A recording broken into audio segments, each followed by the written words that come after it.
जिगर थाम के बैठो मेरी बारी आई है ना। जब आपकी सोने की बारी आई तब मेरी बारी आई। चले आए। अब थोड़ा सा प्यारे बच्चों करीब आ जाए। देखो दावत व तबलीग का हमारा जुमला है करीब करीब आ जाओ, बड़ी बरकत है। देखो कोरोना भी खत्म हो गया, आ जाओ करीब आ जाओ। वो जो कुर्सियां लेकर बैठे बहुत कीमती है कुर्सियां, छोड़ना मत, बड़ी मेहनत से मिलती है। कुर्सी लेकर आ जाओ बेटा, चल जल्दी आ जाओ। ये जो बैठे हैं इधर कोने में जल्दी आ जाओ। अब मुझे 20-20 खेलना है क्योंकि वक्त ज्यादा हो गया। आ जाओ चलिए, बिल्कुल कुर्सी लेकर आओ, कुर्सी नहीं छोड़ने का, बहुत मेहनत से मिलती है कुर्सी लेकर आओ, लेकिन करीब आओ। इंतजार अच्छा नहीं लगता है और वक्त की बदमाश हुकूमतें भी आपको ऐसे ही मुंतशिर करना चाहती है और हम आपको मुत्तहिद करना चाहते हैं, एक करना चाहते हैं, करीब करना चाहते हैं, आपके दिलों को हम मिलाना चाहते हैं। चलिए बैठ जाएं फौरन।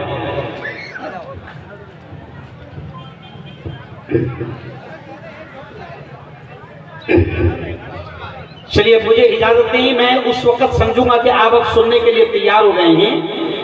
बुलंद आवाज में आप पहले आवाज आनी चाहिए यहाँ तक कि तमाम आशिकान रसूल यहाँ पर जमा है। बुलंद आवाज में दुरूद शरीफ पढ़ लीजिए फौरन। अल्लाहुम्मा सल्ली अला सय्यदिना व शफीइना व हबीबिना व मौलाना मुहम्मद व अला आलि सय्यदिना व मौलाना मुहम्मद व बारिक व सल्लिम सल्लल्लाहु अला नबील उम्मी व अला आलिहि व सहबिहि व बारिक व सल्लिम। इजाजत है सदर साहब? अल्लाह बड़ी अहम बातें बुलवाएगा इंशाअल्लाह। हमारा मानना है कि बुलवाने वाली जात, जरा जोर से बोल दो, बुलवाने वाली जात किसकी है? मजा नहीं आया, एक बार जोर से, बुलवाने वाली जात किसकी है? अल्लाह की। जोर से बोलो, ईमान भी ताज़ा हो जाएगा। हमारे दावत के पाकीज़ा मिशन के जरिए से ईमान पर मेहनत करवाई जाती है, तो जोर से बोलना, जिंदगी किसके हाथ? अल्लाह के। जोर से बोलो, मौत किसके हाथ? अल्लाह के। नफा किसके हाथ? अल्लाह के। नुकसान किसके हाथ?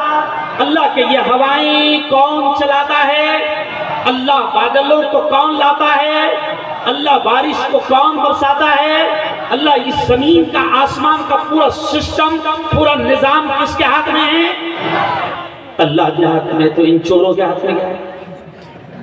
अरे बोलो तो चलिए अब बगौर सुने इंशाअल्लाह, बड़ी अहम बातें अल्लाह बुलवाएगा। अऊज़ु बिल्लाहि मिनश शैतानिर रजीम।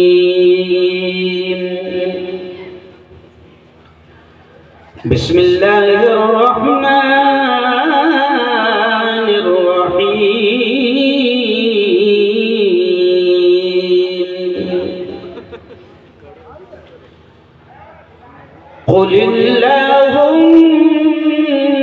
कुलिल्लाहुम्मा मालिकल मुल्क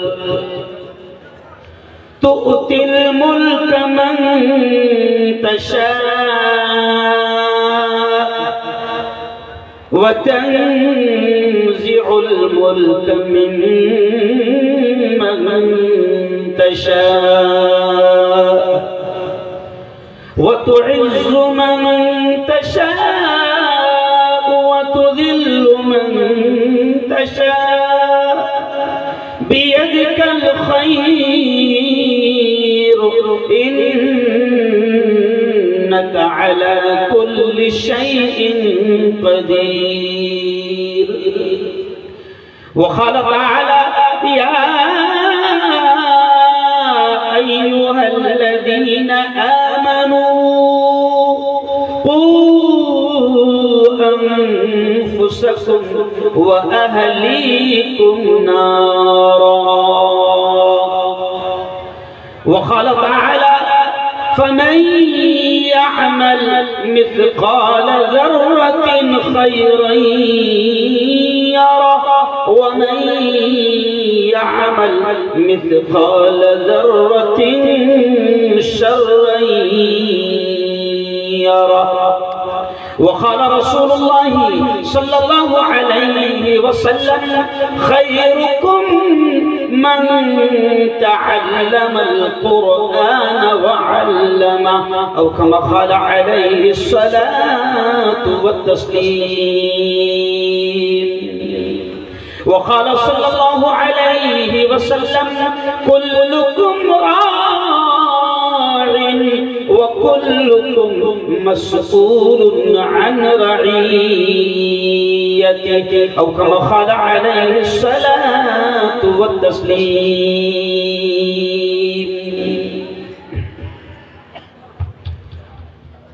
दिल बदल सकते हैं,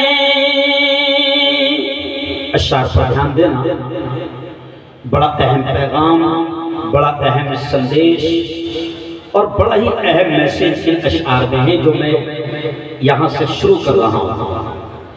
दिल बदल सकते हैं, जज्बात बदल सकते हैं,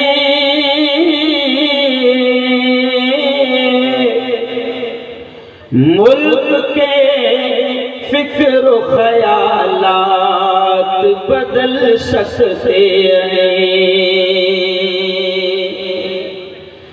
दौर मौजूद के दिन रात बदल सकते हैं,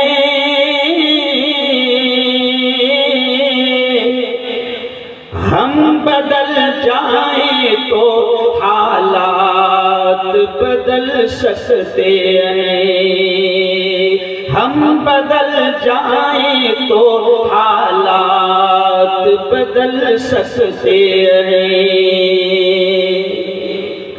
जिंदगी मांगो किसी से न मोहब्बत मांगो,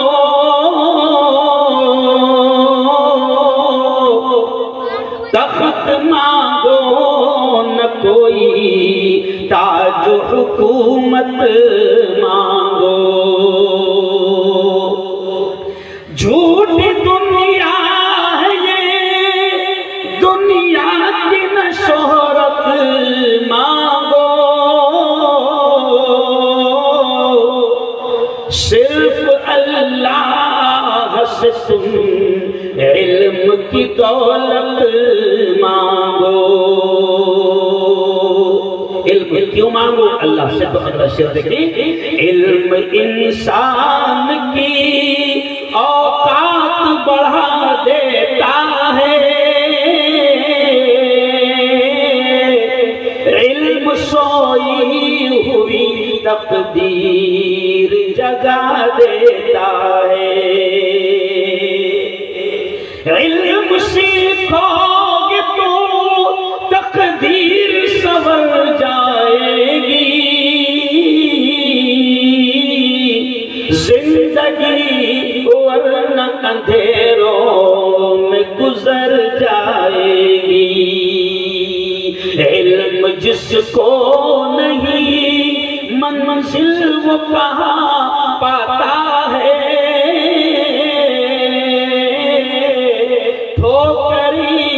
राह में खा खा के ही मर जाता है।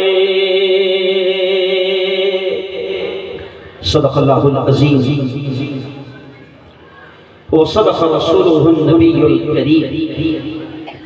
आज की इस बहुत ही पवित्र सभा, बड़ी मुक़द्दस, बड़ी पाकीज़ा महफिल के अध्यक्ष माननीय मुफ्ती मोहम्मद अहमद खान साहब भोपाल, सदर जमीयत उलमा मध्य प्रदेश, ऐसे ही हमारे इमाम साहब हाफिज अनीस साहब। कहाँ इमाम साहब? इमाम साहब आप आगे आ जाओ, आज के दूल्हे तो आज आप ही ऐसे, इधर आओ, यहाँ बैठो। हाफिज अनीस साहब, हजरत मुफ्ती असलम साहब, मौलाना रमजान साहब नदवी, हजरत मौलाना सुलेमान साहब, हाफिज शहरयार साहब, मौलाना हसन साहब, मौलाना अबरार साहब, मौलाना सादिक साहब, मौलाना फेरोज साहब और हरदा मरकज के इमाम मोहतरम जो इस वक्त मेरे साथ आए हैं, हजरत मौलाना रफीक साहब और भी बड़ी तादाद में उलमा यहाँ पर मौजूद है। सबके नाम तो मुझे नहीं मालूम, लेकिन बात यहाँ से शुरू कर रहा हूँ। रतवाए वालों, ये है ना, रतवाए वालों। देखो मैं जानबूझकर इसलिए बोलता हूँ क्योंकि मैं वायरल मुफ्ती हूँ। कौन सा मुफ्ती हूँ? अभी मैं खड़ा हूं ना तो मुझे लंदन, अमेरिका और पूरी दुनिया में अल्हम्दुलिल्लाह देखा जाता है। आज का ये आपका जलसा पूरी दुनिया में जाएगा और फिर लोग पूछेंगे मुफ्ती साहब किधर है ये रतवाए, तो मैं कहूंगा कन्नौज के पास है। कन्नौज किधर है तो बोलूंगा देवास में है। देवास किधर है तो बोलूंगा मध्य प्रदेश है। आपने जो इस्तेमाल किया ना रतवाए वालों, मुफ्ती साहब आप थोड़ा लेट आए, कसम अल्लाह की बड़ा शानदार इस्तेमाल इन लोगों ने किया। ये 5 किलोमीटर वहां कन्नौज आना चाहते थे, मैंने इनसे कहा कि नहीं इतनी दूर नहीं आना है, आप 1 ही किलोमीटर रहें। आप तो यकीनन जितने जवान हैं, मैं आपका दिल की गहराइयों से शुक्रिया अदा करता हूं कि आपने उलमा का इस्तेकबाल किया, उनको हार पहनाया और हिंदू भाइयों ने ये देखो माला पहनाई। आप तमाम ने इस्तेकबाल किया। ये उलमा से मोहब्बत है कि आप उनका इस्तेकबाल कर रहे हैं, आप उन पर फूल फेंक रहे हैं। एक मरतबा ऐसे ही इस्तेकबाल हुआ आपके मध्य प्रदेश में, तो किसी ने मुझसे कहा मुफ्ती साहब इतने फूल फेंके जा रहे हैं, तो मैंने कहा तेरे पेट में दर्द हो रहा है। नहीं समझा? किसी किसी के होता बोला हाँ, उनका भी इलाज है हमारे पास। मैंने कहा जब चोरों पर फेंके जाते हैं, गौर से सुनना, जब लुच्चों पर फेंके जाते हैं, जब लफंगों पर फेंके जाते हैं, जब कौम के दल्लालों पर फेंके जाते हैं, तो क्या एक आलिम का इस्तेकबाल नहीं किया जाए? आपने इस्तेकबाल किया। यकीन मानो ये जो उलमा के मैंने नाम लिया ना रतवाए वालों, मैं हर जगह 5-6 उलमा के नाम लेता हूँ। आपको मालूम है ये आपके इमाम साहब जिन्होंने आपके बच्चों को तैयार किया, बेहतरीन अंदाज में इन्होंने प्रोग्राम पेश किया, इनके बच्चों ने आपके सामने प्रोग्राम पेश किया, आपकी औलाद ने अहादीस पढ़ी, कुरान की आयतें पढ़ी, नाज़ें पढ़ी, तकरीरें की, नज़में की। यकीन मानो ये उलमा वो लोग हैं। मुफ्ती अहमद साहब सुनो रतवाए वालों, मेरे अल्फाज नहीं है, प्यारे नबी के अल्फाज है। प्यारे नबी ने फरमाया, क्या फरमाया? खैरुकुम मन तअल्लमल कुरान। ऐ लोगों सुनो सुनो सुनो, ऐ लोगों सुनो सुनो सुनो, हमारे आका ने फरमाया, हमारे नबी ने फरमाया, इनके बारे में हमारे नबी ने क्या कहा? खैरुकुम, हमारे नबी ने कहा तुम में सबसे बेहतर, तुम में सबसे आला, तुम में सबसे अफजल, तुम में सबसे ऊंचे मकाम वाले कौन है? हमारे नबी ने फरमाया मन तअल्लमल कुरान, जो कुरान को सीखते हैं, सिखाते हैं, व अल्लमहु, कुरान को सीखते हैं और उसको सिखाते हैं। नबी ने फरमाया धरती पर सबसे ऊंचा मकाम उनका है, जमीन पर सबसे ऊंचा रुतबा उनका है। रतवा वालों, इस हदीस को सामने रखते हुए, क्योंकि हमारा ईमान है, हमारा ईमान है, क्या ईमान है कि पूरी दुनिया का बोला हुआ गलत हो सकता है, चांद पर जाने वालों की बातें गलत हो सकती है, पार्लियामेंट में बैठने वालों की बातें गलत हो सकती है, साइंसदानों की बातें गलत हो सकती है, लेकिन हमारा ईमान है, जरा जोर से कह देना, हमारा ईमान है कि मोहम्मद मुस्तफा की जबान से निकलने वाले अल्फाज बोलो जोर से कभी गलत, जोर से कभी गलत नहीं हो सकते। और हमारे नबी ने क्या कहा कि जमीन पर सबसे ऊंचा मकाम उनका है जो कुरान सीखे और दूसरों को, अरे बोलो, सिखाए। मैं मेडिकल कॉलेज में प्रोफेसर हूं, और रतवाए वालों मैं सिर्फ मुल्ला नहीं हूं, मैं डॉक्टरों को पढ़ाता हूं, मैं चैनल चलाता हूं, मीडिया का पूरे हिंदुस्तान का, उर्दू डिपार्टमेंट का अध्यक्ष हूं पूरे हिंदुस्तान का, मैं पॉलिटिकल लीडर हूं। ये जानबूझकर इसलिए आपको कह रहा हूं, अभी मौलाना तारिक जमील साहब ने नज़म पढ़ी ना कि मदारिस बंद मत करना, ओ मेरे यारों, ये जानबूझकर इसलिए कह रहा हूं कि आपके दिमागों में अगर ये होगा कि मदरसे से सिर्फ मुल्ला पैदा होते हैं, हाफिज जी पैदा होते हैं, इमाम पैदा होते हैं, तो ऐसा नहीं, मदरसे से मुफ्ती हारून भी पैदा होते हैं, मुफ्ती अहमद भी पैदा होते हैं, जो पूरे मध्य प्रदेश से बड़ी संगठन के अध्यक्ष बनते हैं। पॉलिटिकल लीडर भी पैदा होते हैं, अच्छे पत्रकार भी पैदा होते हैं। अरे जिसने कुरान इतना मोटा अल्लाह की किताब, जिसने कुरान को ज़बानी याद किया, कुरान को समझा, तो उससे बड़ा धरती पर कोई इल्म हो सकता है?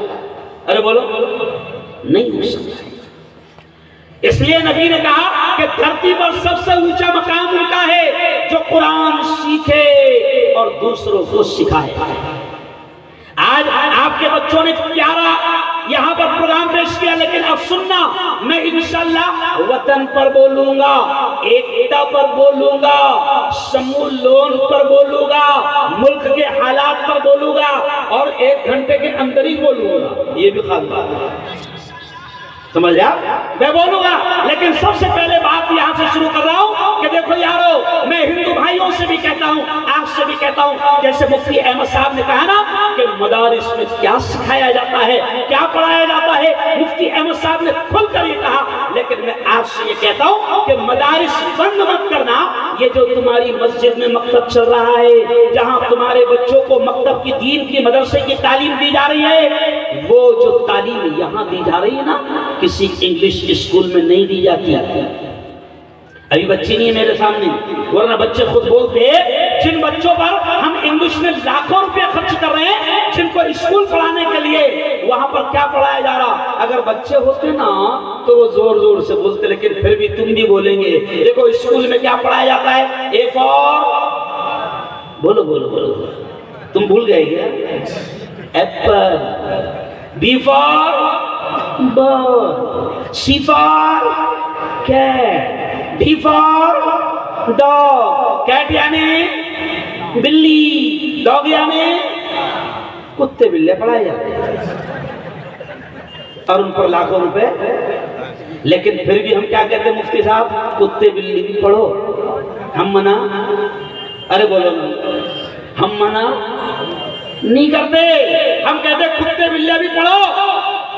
लेकिन हम क्या कहते हैं, हमारी ख्वाहिश क्या है, मुफ्ती अहमद के अरमान क्या है, इन उलमा की ख्वाहिश क्या है। हम ये कहते हैं रतवाए के मुसलमानों कि बनाओ अपने बच्चों को वकील, engineer, doctor, lawyer, professor, collector, SP, IAS, दुनिया की आला से आला डिग्री दिलाओ। लेकिन सबसे पहले हम ये कहते हैं कि उसको डॉक्टर बनाने से पहले अच्छा मुसलमान बनाओ, इंजीनियर बनाने से पहले उसको अच्छा मुसलमान बनाओ, वकील बनाने से पहले उसको मुसलमान बनाओ।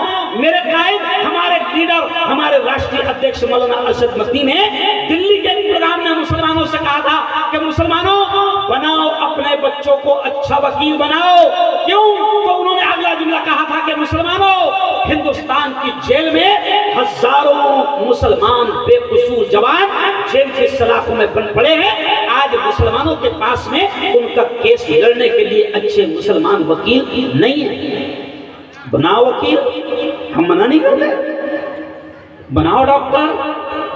अल्हम्दुलिल्लाह मैं जो खड़ा हूं ना, मैं डॉक्टरों को पढ़ाता और मेरे घर में 11 डॉक्टर है, 3 बेटियां मेरे भाइयों की हमारी डॉक्टर, 4 बहुएं जो आई है घर में, आलिमा भी है और डॉक्टर, और 5 बच्चे हम 3 भाइयों के, वो भी डॉक्टर, मुफ्ती भी, आलिम भी, वकील भी। क्यों कह रहा हूँ कि कभी कभी इनको ऐसा लगता है मुफ्ती साहब कि मौलाना लोग आए हुए हैं, सिर्फ मदरसे की बात ना करेंगे, समझ रहा है?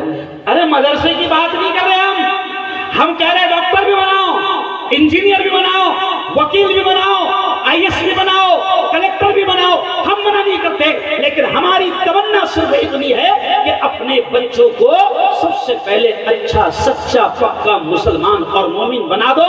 फिर उनको तुम दुनिया के किसी भी शोबे में और किसी भी डिपार्टमेंट में भेजोगे, किसी भी क्षेत्र में भेजोगे, तो इंशाअल्लाह कोई शैतान उनके ईमान पर डाका डालने में कामयाब नहीं होंगे। आज अफसोस होता है, आप तो गांव में हैं, आपका गांव बड़ा अच्छा है, आप तो गांव में है, और मेरे यारों आप मुंबई को देखो, पूना को देखो, बेंगलोर को देखो, इंदौर को देखो, अफसोस होता है बड़े बड़े शहरों से खबरें आ रही है कि मुसलमानों की, ईमान वालों की बेटियां कोर्ट में जाकर ये कह रही है कि मैं अपनी मर्जी से दीन, ईमान और इस्लाम को अपनी मर्जी से छोड़ दी। क्यों हो रहा है ऐसा?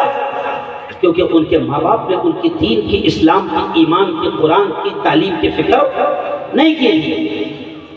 मैंने अभी कुरान की आयत पढ़ा, कौन सी आयत? अल्लाह क्या कहता है सुनो।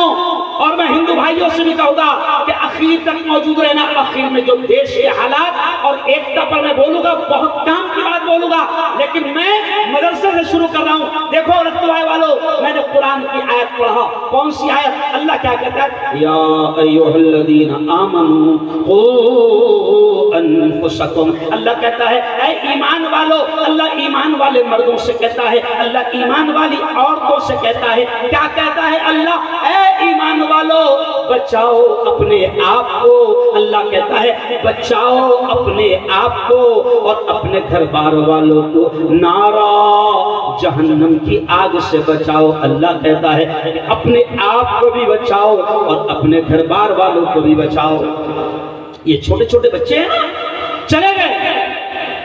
याद रखो कि अगर अल्लाह ने आपको औलाद दी है, ये जुमला सुनना, अगर अल्लाह ने आपको औलाद दी है, कसम खुदा की ये अल्लाह का बहुत बड़ा इनाम है, बहुत बड़ी नेमत है। लेकिन ये भी सुनो कि अगर आपने औलाद को दीन की, कुरान की, इस्लाम की तालीम न दी, तो यही औलाद कल अल्लाह की अदालत में, अल्लाह के दरबार में माँ बाप को मुजरिम बनाकर खड़ा करेगी और कहेगी ऐ अल्लाह ये मेरा बाप है, इसको पकड़। ऐ अल्लाह ये मेरी माँ है, इसको पकड़। ऐ अल्लाह दुनिया का हर ऐश आराम इसने मुझे दिया था, मुझे प्लॉट दिया था, खेत दिया था, आलीशान बंगला दिया था, दुनिया की सारी नेमतें दिया था, लेकिन ऐ अल्लाह ये मेरे बाप को पकड़, ये जिम्मेदार था। मेरी माँ को पकड़ मौला, ये मेरी जिम्मेदार थी। ऐ अल्लाह इन्होंने दुनिया का सब कुछ मुझे दिया, लेकिन मुझे कुरान, दीन, ईमान और इस्लाम की तालीम नहीं दी थी।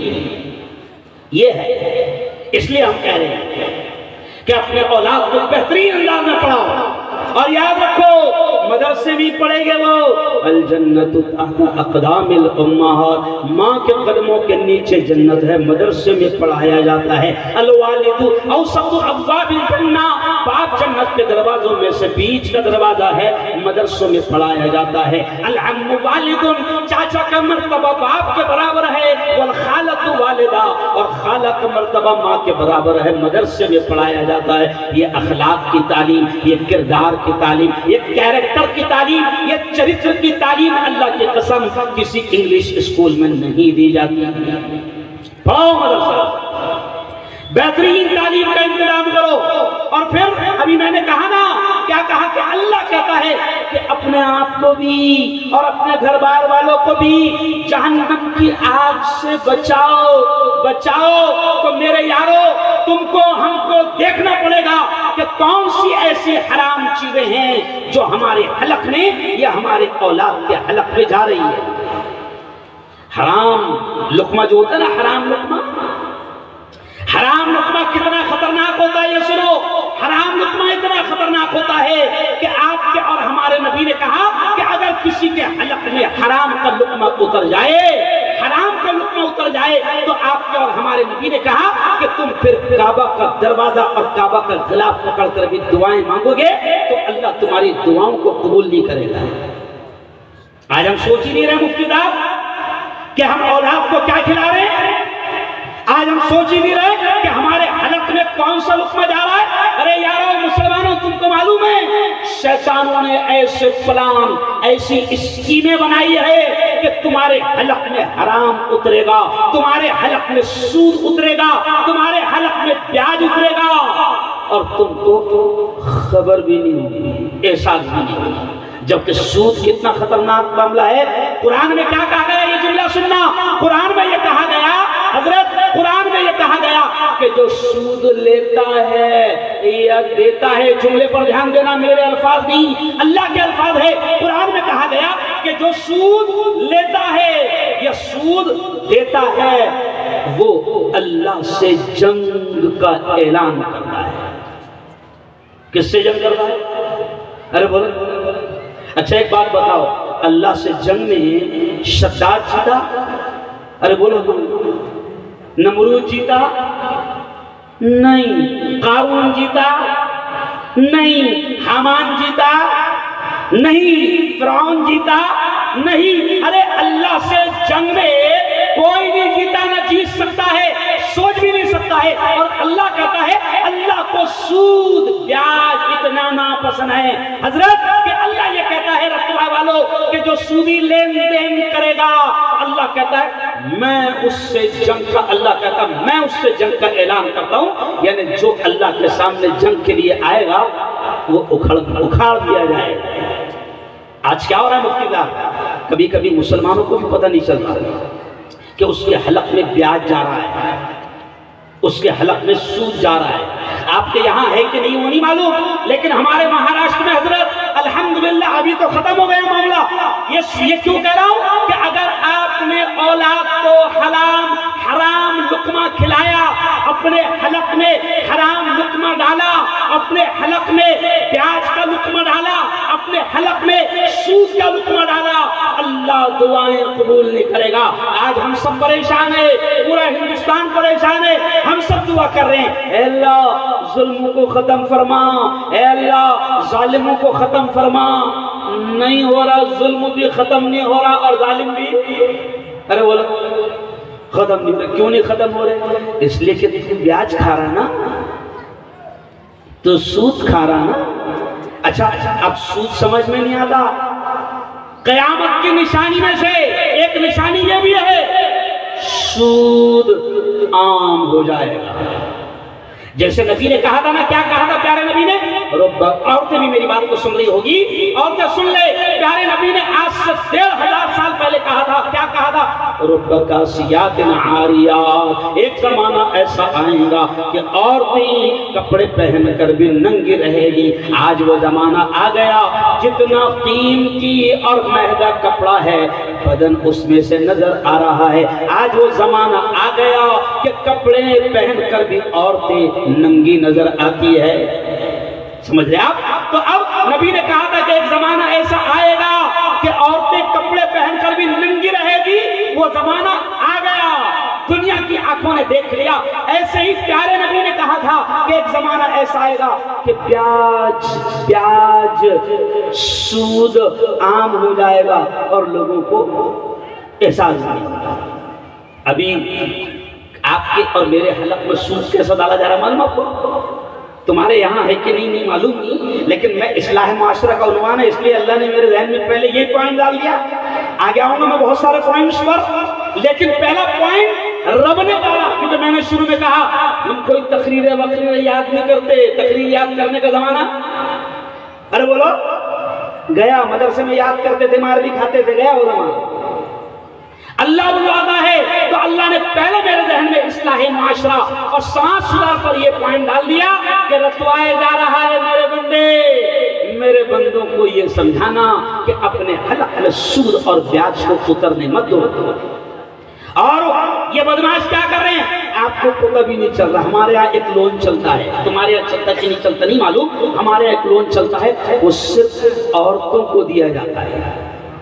महाराष्ट्र में उसको कहते हैं बचत गट। महाराष्ट्र में क्या कहते हैं? बचत गट। यहाँ भी चलता है क्या? अच्छा मतलब यहाँ भी तुम पर मेहरबान है बैंक वाले। माशाल्लाह, मैं समझती थी हमारे अच्छे दिन आए, मुझे ऐसा लगता तुम्हारे भी अच्छे दिन आए। यहाँ तुमको भी दिया जा रहा है, तुम्हारी माओ बेटियों बहनों को भी दिया जा रहा है। क्या बोलते हैं उसको यहाँ पर? समूह लोन। हमारे यहाँ कहते हैं महाराष्ट्र में बचत गट। 7 साल पहले मैंने महाराष्ट्र में बंद करवा दिया। 7 साल पहले। आपको मालूम है क्या हो रहा है? वो औरतों को लोन दे रहे हैं 25,000, 50,000।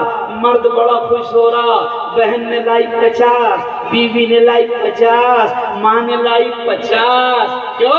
बेटी ने लाई 50, घर में आ गए 2 लाख। ये बड़ा खुश हो रहा है नंदी बैल ना? अरे वो जो सूद लाई है ना लोग। अच्छा ये सोचो जरा अकल से सोचो, जरा अकल से सोचो कि भैया लोन तो उसको दिया जाता है जो कमाता है। बैंकों का उसूल है, बहुत काम की बात अल्लाह ने ज़हन में डाल दिया रतवाए वालों, लोन उसको दिया जाता है। अगर मुफ्ती हारून अभी 10 लाख रुपए लोन लेने जाएगा तो सबसे पहले बैंक ये देखेगी कि मुफ्ती हारून के पास 20 लाख की प्रॉपर्टी है या नहीं। और अगर मुफ्ती मुफ्ती हारून को 20,000 रुपये महीना देना पड़े तो मुफ्ती हारून दे पाएगा या नहीं? पहले बहनें देखती है, लेकिन औरतों को देने के लिए जबकि दुनिया जानती है कि औरत तो कमाने नहीं जा रही, फिर औरतों को क्यों दे रहे भाई? जरा सोचो तो सही, कुछ तो होगा ना मामला। मुझे कहते हुए शर्म आ रही है मुफ्ती साहब, आप मेरे बड़े हैं।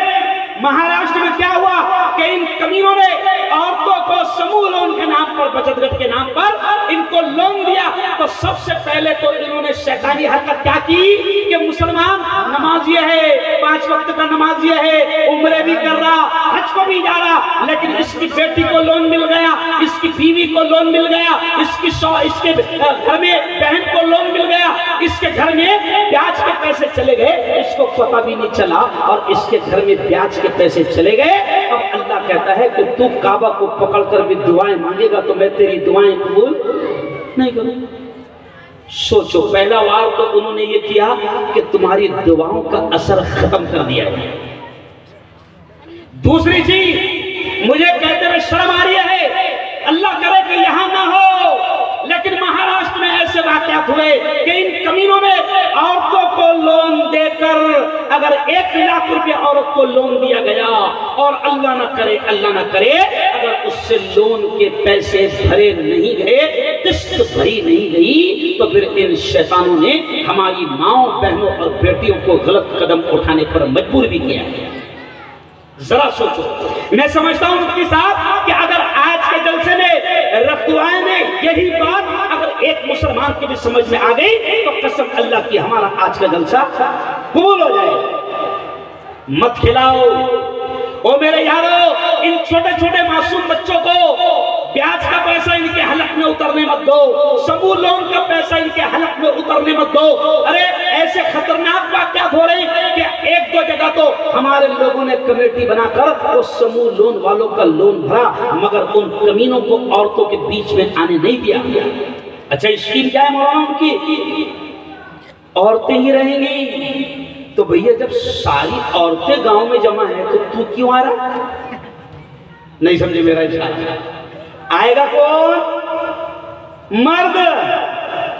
अरे हमारी गैरत मर गई, हमारी शर्म मर गई कि 10-20 औरतें, 50 औरतें हमारी मुसलमानों की, ईमान वालों की जमा हैं, और एक मर्द के साथ में वो बैठकर लोन के बारे में बात कर रही है और मीटिंग कर रही है, और हर हफ्ते और 15 दिन के बाद में वो आ रहा और हमारी औरतों को वो जमा कर रहा। कभी अपनी अकल से सोचो तो सही क्या चल रहा है। हमारे नबी ने क्या कहा सुनो कि अगर बुराई को होता देखो तो हाथ से रोकने की ताकत है, हाथ से रोको। हाथ से रोकने की ताकत नहीं है, ये मुफ्ती हारून चिल्ला रहा है कि जबान से रोको। नबी ने कहा कि हाथ से नहीं रोक सकते तो जबान से रोको। आज मैं रतवाए वालों आपको पैगाम देता हूं कि अगर किसी ने गलती से अपने घर में समूह लोन ला लिया होगा, कोई बात नहीं मेरे यारो, अल्लाह गफूरुर रहीम है, अल्लाह माफ करने वाला है। 2 रकात सलात तवा पढ़ना और कोशिश करना कि आपकी बहन, आपकी बेटी, आपकी बीवी, आपकी माँ उस ब्याज वाले लोन से अल्लाह उसको आजाद करे, क्योंकि अगर वो इस हालत में मर गई तो अल्लाह हो सकता है कि उसकी नमाजें, उसके रोजे, उसके ज़कात, उसकी नेकियां उसके मुंह पर फेंक कर मार दे। आज क्यों ये बच्चे हमारे नहीं हो पा रहे हैं? क्यों बच्चे नमाजी नहीं बन पा रहे? क्यों बच्चे हमारी फरमाबरदार नहीं बन पा रहे? मेरे यारो ध्यान करो, नबी ने फरमाया कि जैसा लुकमा हलक में जाता है वैसे असर लाता है। अब माँ बाप उसके हलक में समूह लोन और ब्याज और सूद का पैसा डालेंगे और माँ बाप तमन्ना करेंगे कि उसका बेटा नमाजी बन जाए, उसका बेटा नेक बन जाए, उसका बेटा अच्छा फरमाबरदार बन जाए। कसम अल्लाह की, हलक में अगर हराम का लुकमा उतरेगा तो औलाद नेक हो ही नहीं सकती। आज मौलाना तारिक जमील साहब की एक क्लिप आई, 3 मिनट की क्लिप थी मौलाना। तो मौलाना तारिक जमील साहब ने, बड़े आलिम है हमारे, उन्होंने भी ये कहा कि मुसलमानों अगर औलाद के हलक में ब्याज का, सूद का या हराम का लुकमा उतारोगे तो औलाद से तमन्ना मत करना कि वो तुम्हारे लायक बने दुनिया में या आखिरत में। तो सबसे पहले अल्लाह को हाजिर नाजिर जानकर दोनों हाथ उठाकर बताओ कि इन इंशाअल्लाह हम इस सूद वाली लानत से अपने आप को और अपनी नस्लों को बचाएंगे। दोनों हाथ बढ़ाकर बताओ माशाअल्लाह माशाअल्लाह। और अब दूसरी अहम बात सुनो, दूसरी अहम बात तालीम को लेकर मैं कह रहा हूं। तालीम, इल्म, एजुकेशन। आपको मालूम है कुरान की पहली आयत कौन सी है? कुरान में पहली आयत नमाज के बारे में नहीं आई, कुरान में पहली आयत हज के बारे में नहीं आई, रतवाए वालों कुरान में पहली आयत रोजे के बारे में नहीं आई। आप ताज्जुब करेंगे कि हजारों आयतें हैं, हम सुनते हैं कोई कहता है 6623, कोई कहता है 6666, लेकिन 6000 के ऊपर आयतें हैं कुरान में। लेकिन सुनो, कुरान में रोजे का हुक्म पहले नहीं आया, कुरान में ज़कात का हुक्म पहले नहीं आया, कुरान में हज का हुक्म पहले नहीं आया। कुरान में सबसे पहले हुक्म आया है इक़रा इक़रा बिस्मि रब्बिकल्लज़ी खलक़। ये पहली आयत उतरी और इसका मतलब है पढ़। अल्लाह ने हुक्म दिया पढ़ उस रब के नाम से जिस रब ने तुझे पैदा किया। कुरान में पहले शिक्षा का हुक्म आया, शिक्षण का हुक्म आया, एजुकेशन का हुक्म आया, तालीम का हुक्म आया। आज अफसोस होता है मुफ्ती साहब कि जिस कौम को रोजा, नमाज, हज, ज़कात, सदका, खैरात, जिस कौम को इन तमाम इबादतों से पहले पढ़ने का हुक्म दिया गया था, आज अफसोस होता है कि उस कौम में तालीम कम है, इल्म कम है। और फिर रोना रोते हैं हम पर जुल्म हो रहा, एक तरफा कार्रवाई हो रही, होगी ना, मार खाएंगा ना, क्योंकि तूने पढ़ा नहीं। क्यों? अच्छा सच्ची बताना, मैं शर्म दिलाने के लिए नहीं कह रहा हूँ, थोड़ा एहसास दिलाने के लिए कह रहा हूँ। चलो मैं मदरसे की बात नहीं करता हूँ। देखो अब पॉइंट सुनो, इस मजमे में कितने डॉक्टर बैठे हैं? हाथ उठाओ, जल्दी हाथ उठाओ, पीछे मत देखो, तुम नहीं है पीछे मत देखो। कितने डॉक्टर बैठे मुफ्ती साहब? देखो नहीं। अच्छा कितने वकील बैठे? हाथ उठाओ। माशाअल्लाह एक वकील है, अल्हम्दुलिल्लाह। अच्छा कितने इंस्पेक्टर बैठे? हाथ उठाओ। अरे बहुत। अच्छा कितने जज बैठे? जज हाथ उठाओ। देखो मैं एहसास दिलाने के लिए, जज बैठे। अच्छा कितने IPS कलेक्टर बैठे? हाथ उठाओ। नहीं। किसने रोका तुमको कलेक्टर बनने से? किसने रोका तुमको डॉक्टर बनने से? किसने रोका तुमको वकील बनने से? किसी इस्लाम ने नहीं रोका, कुरान ने नहीं रोका, नबी ने नहीं रोका। अरे जब कुरान, इस्लाम, नबी नहीं रोक रहे तो हम कौन होते तुमको रोकने वाले? हम कौन होते?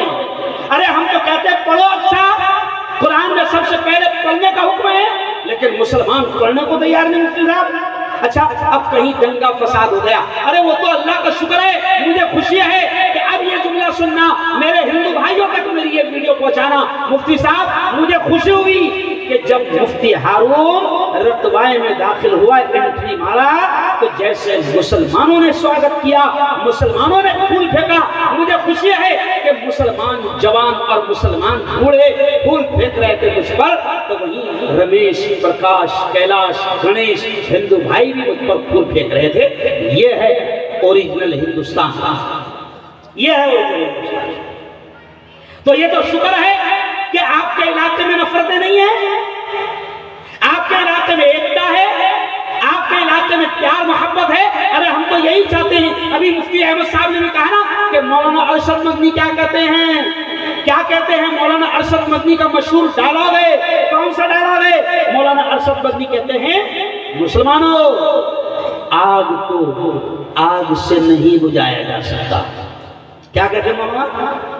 आग को आग से नहीं बुझाया जा सकता, आग को बुझाने के लिए पेट्रोल डालना पड़ेगा। अरे बोलो ना, गलत बोल दिया, जल्दी जल्दी गलत बोल दिया। अच्छा गलत बोल दिया। मौलाना अरशद मदनी कहते हैं कि आग को आग से नहीं बुझाया जा सकता। मौलाना कहते हैं नफरतों की आग जल रही है, तुम उस पर मोहब्बत की, प्यार की, अमन की, एकता की, शांति की बारिश बरसाओ ताकि वो नफरतों की आग बुझे। मौलाना ने कहा ना मुफ्ती अहमद साहब ने कि नफरतों के बीज बोए जा रहे हैं। अरे मैं तो हिंदू भाइयों से कहता हूँ, अभी आपको मालूम मेरा बयान सिर्फ मस्जिद में नहीं होता। आज से 22 दिन पहले मेरा बयान हिंदुस्तान के बड़े मंदिर मंगल गिरा मंदिर में हुआ। गुजरात में साईं मंदिर में हुआ। समझ रहे आप ये क्यों कह रहा हूं मैं कि हमारा बयान सिर्फ मस्जिद या बाहर भी होता, मंदिर में भी होता।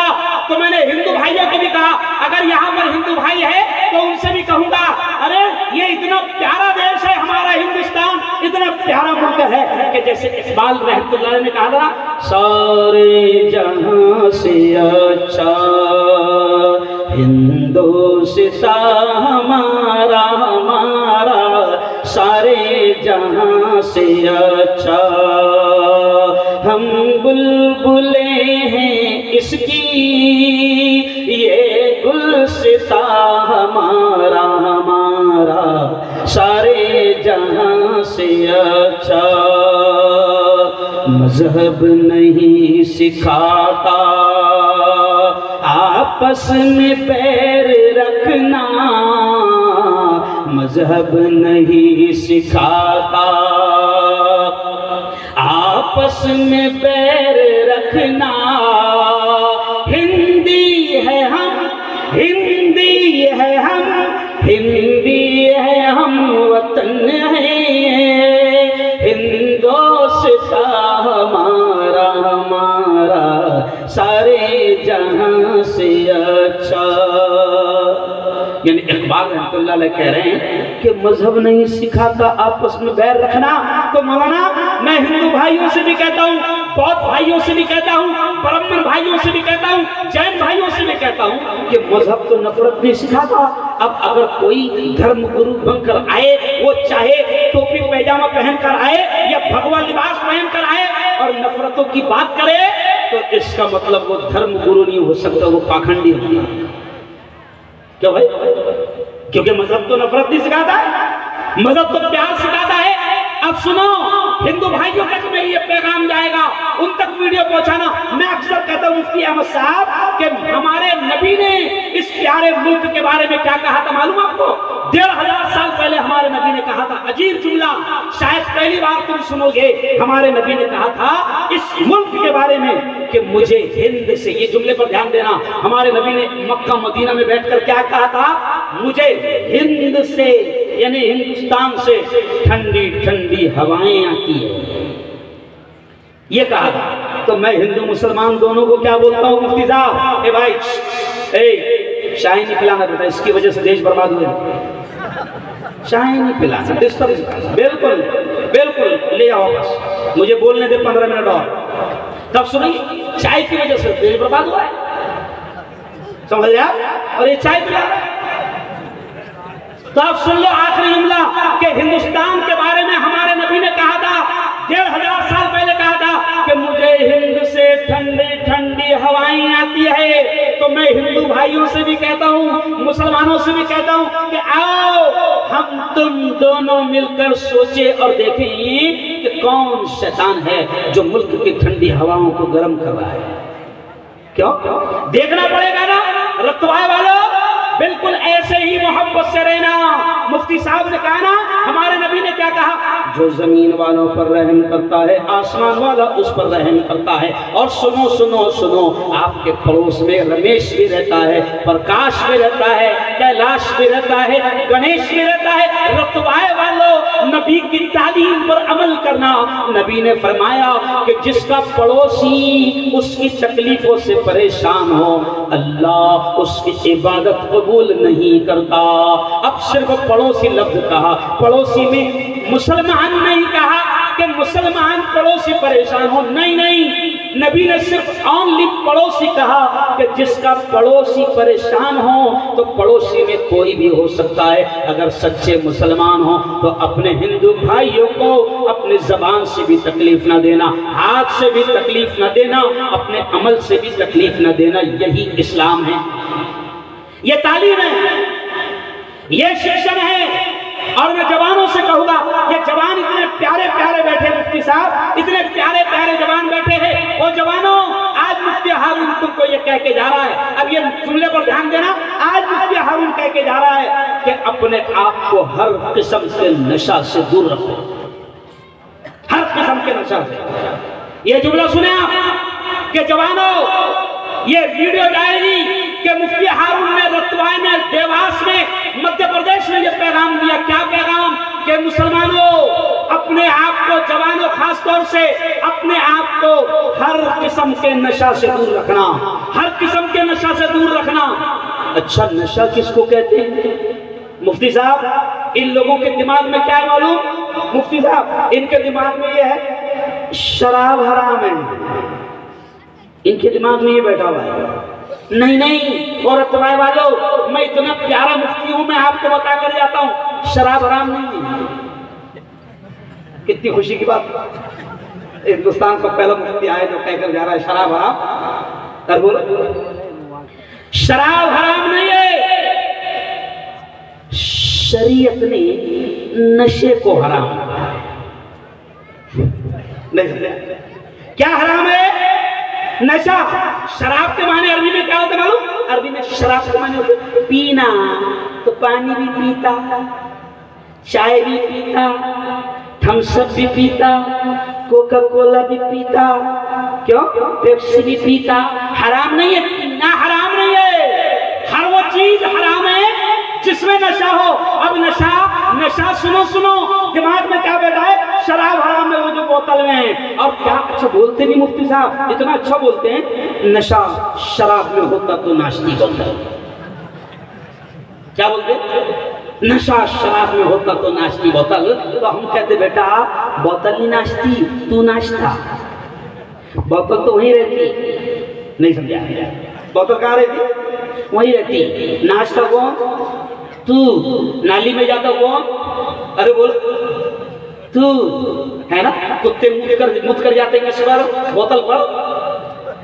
अरे बोलो ना, पीने वाले पर। नशा हराम है। और नशा क्या है ये सुनो, दिमाग में बिठा लेना, नशा हराम है। और नशा वो भी है जो बोतल में है, नशा वो भी है जो पुड़ी में है, नशा वो भी है जो गोवा में है, नशा वो भी है जो मानिकचंद में है, नशा वो भी है जो गुटके में है, नशा वो भी है जो सिगरेट में है, नशा वो भी है जो तू पान की दुकान पर जाकर कहता 300 120 डाल। नहीं समझे? अच्छा 300 120 कितने हुए? अरे बोलो ना, 300 120 कितने हुए? तो सीधा सीधा पान वाले को बोल 420 आया, 420 डाल। नशा वो भी है, नशा सिर्फ वो नहीं है जो बोतल में। और सुनो, हुकूमत कितनी मक्कार है ये भी सुन लो। हुकूमत नशे पर जल्दी पाबंदी नहीं लगाती, अंदर अंदर सब चलाती। आपको मालूम है कोरोना आया था, कोरोना 3 साल तक के मस्जिद बंद, मदरसे बंद, मंदिर बंद, कोरोना में सब बंद, काबा बंद, मदीना बंद, सब बंद। और जब 3 साल के बाद धीरे धीरे धीरे जब मुल्क खुल रहा था तो कमाल की बात है मुफ्ती साहब, मंदिर नहीं खुले। हुकूमत ने मंदिर नहीं खोली, पहले मस्जिद नहीं खोली, स्कूल नहीं खोली, कॉलेज नहीं खोली। हुकूमत ने सबसे पहले क्या खोली? शराब खाने। तो बेवड़ों को क्या लगा, अरे यार क्या कदर है हुकूमत की निगाह में, क्या कदर है। तो मैंने उस वक्त कहा था बेवड़ो तुम्हारी कदर नहीं है। हुकूमत को मालूम है कि 3 साल से जो कारोबार बंद था वो नफा कहां से आएगा? अरे बेवड़ों से आएगा। इसलिए शराब खाने खुले।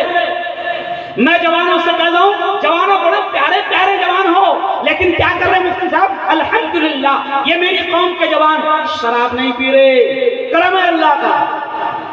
शराब नहीं पी रहे मुफ्ती साहब, तारिक साहब, करम है अल्लाह का। लेकिन ये पूड़ी खा रहे हैं। अच्छा पूड़ी से क्या हो रहा? इनके मुंह छोटे हो जा रहे हैं। मैंने अभी एक जवान को सलाम किया, मेरी आदत है मैं जोर से सलाम करता हूँ, तो मैंने एक जवान को सलाम किया, अस्सलाम वालेकुम। तो उससे जवाब कैसे दिया? वालेकुम सलाम। मैंने कहा वालेकुम सलाम, ऐसे क्यों मुंह नहीं खोल रहा? क्यों नहीं खोल रहा? अरे बोलो ना, बोलो ना। पूड़ी पहले तो बहुत खुलता था, अभी पूड़ी से क्या हो गया? अरे बोलो, बंद हो गया। अरे मेरे जवानों, इस्लाह मुआशरा का ये प्रोग्राम है, आओ मेरे साथ, हिंदुस्तान का कैंसर का सबसे मशहूर डॉक्टर मेरे शहर जलगांव में रहता है, मेरा दोस्त है। उस डॉक्टर का नाम है डॉक्टर नीलेश चाणक, हिंदुस्तान का गोल्ड मेडलिस्ट कैंसर का स्पेशल डॉक्टर है। मौलाना मुफ्ती साहब 4 फरवरी को उसका फोन आया पिछले साल, मैं उम्रे से आ रहा था, उसका फोन आया, कलेक्टर साहब का फोन आया, एसपी साहब का फोन आया, मुफ्ती साहब 11 बजे कैंसर हॉस्पिटल में पहुंचो, एक प्रोग्राम है। मैंने कहा साहब मैं उम्रे से आ रहा हूं, अभी मैं डायरेक्ट आ नहीं सकता हूं, घर जाऊंगा। जिद किया उन्होंने कि आपको आना पड़ेगा। रतवाए वालों सुनो, मैंने कहा क्यों आप जिद कर रहे हो, मैं आ नहीं पाऊंगा, अभी मैं उम्रे से आ रहा हूं, मैं 11 बजे स्टेशन पर उतरूंगा, घर जाऊंगा, फ्रेश होऊंगा, आपका प्रोग्राम खत्म हो जाएगा। तो उन्होंने कहा मुफ्ती साहब कैंसर की वजह से जवानों के होठ काटे जा रहे हैं, ज़बानें काटी जा रही है, जबड़े काटे जा रहे हैं, उनके चेहरे काटे जा रहे हैं। मुफ्ती साहब कैंसर बहुत बुरी चीज है, हम आपको इसलिए बुला रहे हैं मुफ्ती साहब कि आपको आकर 1 घंटा प्रवचन करना है, बयान करना है। मैंने कहा मैं किन में बयान करूंगा, कहा कि मुफ्ती साहब आपको इसलिए बुला रहे हैं कि हमारे पास आज 350 कैंसर के जवान आए हुए हैं, उसमें से 260 आपके मुसलमान जवान। मजाक समझ रहे आप लोग, जिंदगी तबाह कर रहे हो। जब आदमी गुटखा खाता है, नशा करता है, अंदर से खोखला हो जाता है, न खुद के काबिल, न माँ बाप के काबिल, न बीवी बच्चों के काबिल। और क्या हो रहा है मुफ्ती साहब, जवान 500 रुपए रोज कमा रहे हैं और 500 में से 200-250 की कुड़ी खा रहे हैं। ओ मेरे जवानों, कोई बड़ी बात नहीं, अगर सच्चे दिल से तय कर लो कि हमको नशा छोड़ना है तो इंशाअल्लाह अल्लाह भी मदद करेगा। बल्कि मैं रतवाए वालों आपको ये संदेश से पैगाम देकर जा रहा हूं कि तय करो, धीरे धीरे धीरे सही, लेकिन तय करो कि हम अपने इलाके को नशा मुक्त रतवाए बनाएंगे। जोर से कहो इंशाअल्लाह, जोर से कहो इंशाअल्लाह, मजा आ जाएंगे। अगर इतना भी समझ में आ गया तो मजा आ जाएगी। अब आखिरी बात सुन लो, आखिरी बात कहकर अपनी बात को समेटूंगा। कौन सी आखिरी बात? मेरी बहनें मेरी बात को सुन रही है और तो तक के बात जा रही ना, मेरी बेटियों से मैं कहूंगा और आखिरी बात समेटते हुए अपनी बात को खत्म करूंगा। मेरी बेटियों, इस बात को समझ लो कि तुम मुसलमान औरत हो, तुम मुसलमान औरत हो। अल्लाह ने तुमको ईमान और इस्लाम की सबसे कीमती दौलत से अल्लाह ने आपको और हमको नवाजा है। तुम औरों की तरह नहीं है। मैं मुसलमान बेटियों से कहूंगा कि अल्लाह ने आपको ईमान दिया, इस्लाम दिया, उसकी कदर करो। और अल्लाह और उसके रसूल का हुक्म है कि अपने आप को बेपर्दा नहीं करना। मुझे खुशी भी इस बात की है मुफ्ती साहब कि इस गांव में मैं तकरीबन 6-7 घंटे से हूँ। मुझे खुशी है मुफ्ती साहब कि आज मुझे खुशी है, मैं तुमको मुबारकबाद देता हूँ कि 5-6 घंटे में मुफ्ती साहब मैंने औरतों को बेपर्दा नहीं देखा। भले ही उन्होंने नकाब नहीं पहनी थी, कुछ औरतें मुझे दिखी नकाब नहीं था, मगर उनके चेहरे पूरी तरीके से मुकम्मल ढके हुए, बहुत अच्छी। लेकिन मैं बेटियों से कहूंगा कि मेरी बेटियों, पूरा नकाब पहनो, अपना लिबास भी मत दिखने दो, आपका कीमती लिबास भी मत दिखने दो, आपकी खूबसूरती को छलकने मत दो, दिखने मत दो। आप ईमान वाली हो, आप मुसलमान हो, अल्लाह ने तुम्हारी इज्जत नकाब, हिजाब और पर्दे में रखी है।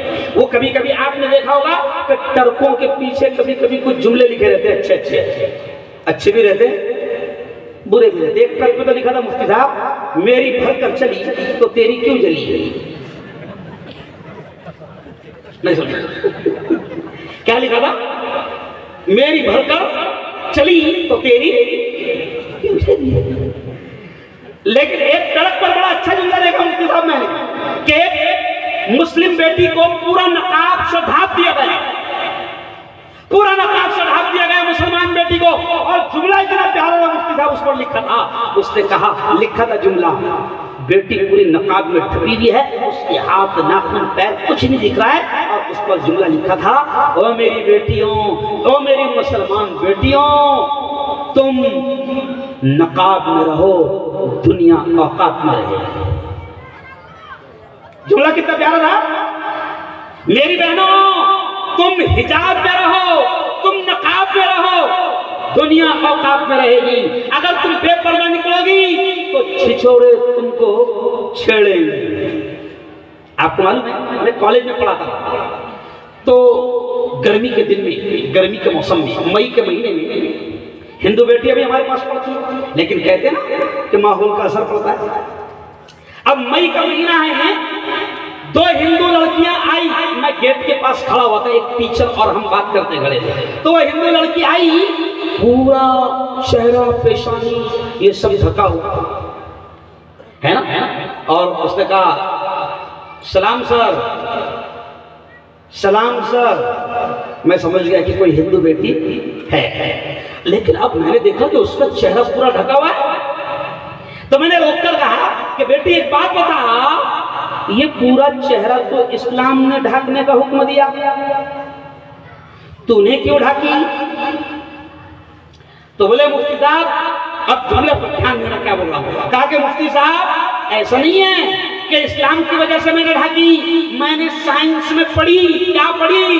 कहती है कि मैंने साइंस में पढ़ी कि अगर अपनी स्किन को, अपने गालों को खूबसूरती और उसकी रंगत को बचाना है गर्मी के वायरस से, तो अपने चेहरे को ढाक लो, तो ये स्किन, ये चमड़ी, ये खूबसूरती बाकी रहेगी। ऐसा उसने मुझे जवाब दिया, समझ रहा? तो मैंने कहा चल बेटा, तुझे साइंस से समझ में आ गई। फिर मैंने उससे कहा कि देख, इस्लाम ये कहता है कि नकाब चेहरे पर लगा, ढाक चेहरे को। इस्लाम तुझे गर्मी के वायरस, वायरस समझते ना, वायरस, वायरस है ना, तो मैंने कहा इस्लाम चेहरे को ढाक, इस्लाम तुझे गर्मी के वायरस से भी बचाना चाहता है, सर्दी के वायरस से भी बचाना चाहता है, और जो रास्तों में छिछोरे वायरस खड़े हुए हैं, अरे वो हाँ, क्योंकि गर्मी के वायरस का ट्यूब निकल चुका है, सर्दी के वायरस का ट्यूब निकल चुका है, मगर छिछोरे वायरस का ट्यूब आज तक, अरे वो नहीं निकल। तो मैं कहता हूं मेरी बेटियों से कि तुम नकाब में रहो, दुनिया, अरे बोलो, औकात में रहेगी। और आखिरी जुमला, ये देखो कितनी मस्जिदें आपके गांव में, आखिरी पॉइंट, कितनी मस्जिदें? एक। अच्छा, मस्जिद किसका घर है? बोलो जोर से, अल्लाह। अभी हम जिनके घर में गए, कन्नौज में भी और कन्नौज के अलावा वहां कहाँ रुके थे, हरदा में भी, तो हर आदमी क्या कहता है, मुफ्ती साहब आज दिल के अरमान पूरे हो गए, आप मेरे घर में आए, बड़ी खुशी हो रही है। तो वो डायलॉग मुझे अभी याद आया कि जब अगर खुदा का बंदा, कोई आलिम, कोई मुफ्ती अपने घर में आया तो अपने को इतनी खुशी होती, तो जरा सोचो जब सारे उसके बंदे उसके घर में जाते होंगे तो उसको कितनी खुशी होती। चलो बोलो, मस्जिदों को आबाद करो, मस्जिदों को आबाद करो। वो एक बड़ा पुराना शेर मैं बयान में पढ़ता था कि आओ ए मुसलमानों, मस्जिदें बुलाती है, मस्जिदें मुसलमानों तुमको बुला रही है, फजर में इनको आबाद करो। बल्कि आखिरी स्टाइल में इस पर खत्म करूंगा कि देखो, रोजाना तुमको दावत आ रही है अल्लाह की जानिब से, रोजाना दावत आ रही है। अभी ये इतने लोग आए, कोई कन्नौज से आया, कोई 25 किलोमीटर से आया, कोई 100 किलोमीटर से आया, मैं 600 किलोमीटर से आया। हम क्यों आए? क्योंकि रखवाए वालों तुमने दावत दी तो हम चले आए, है ना? तो आपको मुझको अल्लाह 5 बार दावत दे रहा है, 5 बार आवाज आती है, हैया अलल सलाह, आजा मेरे बंदे आजा, नमाज को आजा, हैया अलल फलाह, आजा मेरे बंदे आजा, देख तेरी कामयाबी इसी में है, अस्सलातु खैरुम मिनन नौम, उठ जा मेरे बंदे, नींद से बेहतर नमाज है। अल्लाह रोजाना 5 बार बुला रहा है। ओ मेरे जवानों, आज ताकत है चले जाओ, वरना मुफ्ती साहब हमने ऐसे लोगों को भी देखा है, मेरे जवानों ऐसे लोगों को भी देखा है जो सजदा करना चाहते हैं मगर डॉक्टर ने मना कर दिया, रुकू करना चाहते हैं मगर डॉक्टर ने मना कर दिया, अब वो झुक नहीं सकते, अब वो सजदा नहीं कर सकते, रुकू नहीं कर सकते। रतवाए वालों, कन्नौज वालों, मैं तुमसे कह रहा हूँ कि आज अल्लाह ने घुटनों में ताकत दिया है, रुकू कर सकते हो, सजदा कर सकते हो, आज ताकत है, आज पावर है। इससे पहले कि ये ताकत छीन ली जाए, अपने रब को राजी कर लो, अपने रब को मना लो। बताओ जरा दोनों हाथ को उठाकर कौन कौन नमाजों की पाबंदी करेगा? माशा अल्लाह, है ना। और फिर ये भी ऐलान कि 14, 15, 16 और 17 4 रोज दावत और तबलीग का अजीम शान आलमी इज्तिमा होने जा रहा है। 4 रोज क्यों होते हैं ये इज्तिमा? ये दावत और तबलीग के पाकीज़ा काम के जरिए से क्या चाहा जाता है? ये मुफ्ती हारून, ये मुफ्ती अहमद साहब, ये उलमा जो बैठे हैं ना, जुमला सुन लो, ये कितने उलमा बैठे हुए हैं। अगर हमारे बाप दादा को दावत और तबलीग वाले न पकड़ते और उनके हमारे बाप दादा के दीन अगर समझ में न आता तो कसम अल्लाह की आज हम भी हाफिज, आलिम और मुफ्ती और इमाम ना होते। लगाओ अपने आप को, अपने औकात लगाओ, अपनी जिंदगी के औकात लगाओ। बल्कि मैं तो ये कहता हूँ, वो मेरी वीडियो आप लोगों ने चलाया, मुझे तो याद भी नहीं थी मैंने कहाँ बोला था, लेकिन आपने 1 मिनट की मेरी वीडियो चलाया जिसमें मैं तुमसे ये कह रहा था कि मेवात वालों कसम अल्लाह की, हिंदुस्तान की पूरी दुनिया पर मेवात वालों का एहसान है इस बात को लेकर कि तुम लोगों ने और तुम्हारे आबा व अजदाद ने, तुम्हारे बाप दादा ने ऐसा मिशन, ऐसा पाक काम लेकर चला कि जिसकी वजह से आज दुनिया भर में करोड़ों इंसानों की जिंदगी अल्लाह ने बदला है। मेवात वालों, ये दावत का काम आपके आबा व अजदाद ने जिस मेहनत से किया है, मैं आपसे कह रहा हूं इस दावत के काम को कभी ना छोड़ना, इस पाकीज़ा मिशन को कभी ना छोड़ना। अपनी जिंदगी के औकात, चाहे वो 3 दिन, चाहे 10 दिन, चाहे 40 दिन, चाहे 4 महीना, चाहे साल, किसी भी तरीके से हो, मैं आपसे कह रहा हूं कि अपनी जिंदगी के 3 के औकात को अल्लाह के रास्ते में लगाना। कसम अल्लाह की, इसी से जिंदगियां बदल जाती है और हालात बदल जाते हैं। इसलिए मैंने शुरू में शेर क्या पढ़ा, हो सकता है तुमको याद ना हो, मैंने शुरू में शेर क्या पढ़ा, सुनो ये जुमला, मैंने शुरू में शेर क्या पढ़ा कि दिल बदल सकते हैं, जज्बात बदल सकते हैं। देखो जुमले पर ध्यान देना, मैंने शुरू में शेर क्या पढ़ा कि दिल बदल सकते हैं, जज्बात बदल सकते हैं, मुल्क के फिक्र ख्यालात बदल सकते हैं, दौरे मौजूद